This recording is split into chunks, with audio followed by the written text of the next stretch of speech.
I'm doing felony disenfranchisement, and if you don't know what that is, disenfranchisement is basically the government's ability to take away someone's right to vote.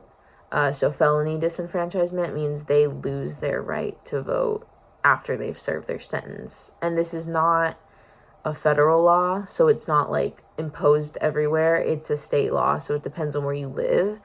And a lot of states, there's like processes to go about to regain that right, but it's really difficult, so like nobody really bothers. And yeah, so is it unconstitutional? I say it is, because I think it is. I think civil laws after being a convicted felon should be restricted, because like, owning a firearm is kind of scary, but like the right to vote, like you look at it and you're like, that's kind of not related, because one argument is those who break the law should not make the law. And like when you pick it apart, really, they're not making the law per se. They just have a voice. They just have power out of choosing the options that are given, what they would prefer, what would benefit them. So they're not like, oh, okay, murder's legal now. Like it doesn't happen like that, but and you look at felons, like convicted felons and all of this, and you're like, oh, that doesn't really make sense. But then like you look at it and you're like, oh, it makes sense.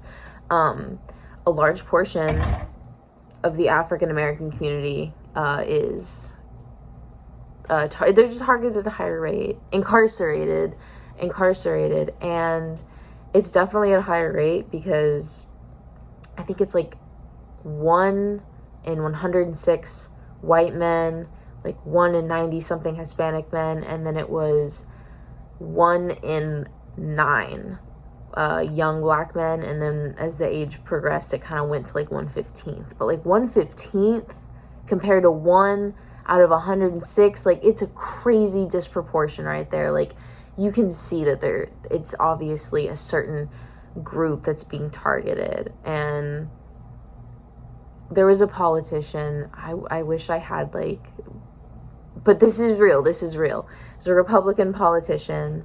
I feel like she has the name of someone in my family, but somebody was asking her about prison gerrymandering and how they draw the lines and like the districts. And because, okay, another thing.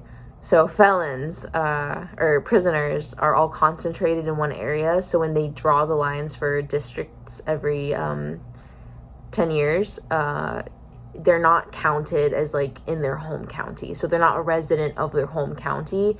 So that one county that contains a prison just has like a crazy amount of like people, like a bigger population, quote unquote, even though it's usually a more rural area with, prisons. They're not usually in like cities. So, it's obviously everything is a political gain, but it's just disproportionately African American. And then you can see, oh, it's to restrict a certain group from voting, and that's not cool. And then finally, just rehabilitation when you get out of prison.